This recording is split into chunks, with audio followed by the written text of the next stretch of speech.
Good morning mga ka-farmers, so mga ka-agri dyan.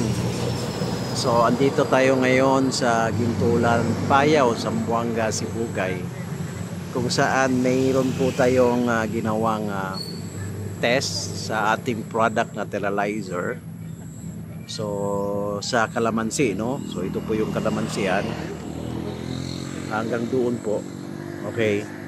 So, una-una po, napansin natin after 2 applications of Terralizer. So, ang pagbabago po is yung bunga. Dumami po yung bunga. Isa doon sa mga napansin natin yung bunga dumami. At pangalawa, napansin natin is yung mga bagong tubo na dahon. So, pansin natin halos lahat nung na-applyan, after 2 application, naglabasan po yung mga bagong dahon, no? So dumami po yung bagong dahon at napansin din natin na yung bunga ay makikinis na, no? Yung mga bunga nila makikinis. So nawala na po yung parang disease na bilog-bilog sa bunga. So ngayon makinis po yung mga bunga. So ang target po natin is 6 application.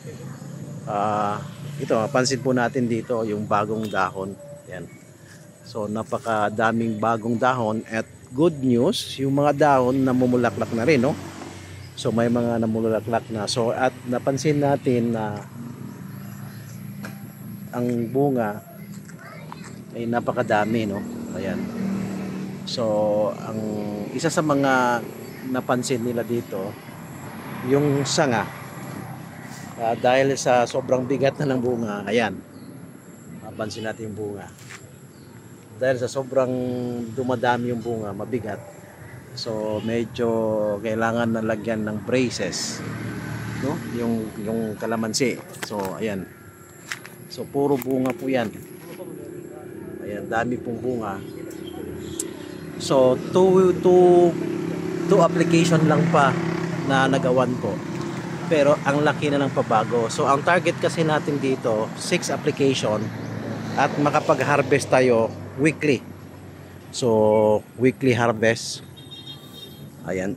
So a total of more than 1,000 trees yung kalamansi dito. So ayan po. So ayan. So noong una naming punta dito, yung lack of nutrients, mapansin namin kasi napaka yellowish yung ano nito, yung mga dahon.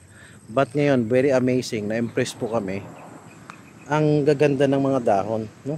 Tapos mga bagong dahon, sobrang dami. Halos lahat ng puno namumulaklak at bagong-bagong mga dahon. Ayan.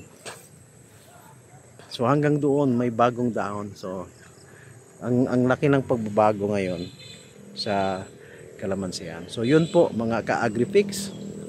So using Terralizer product, so nakita natin yung epekto sa mga kalamansi.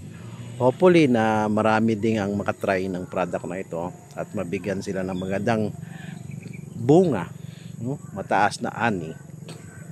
So yun po ang latest update. Magandang umaga po sa lahat.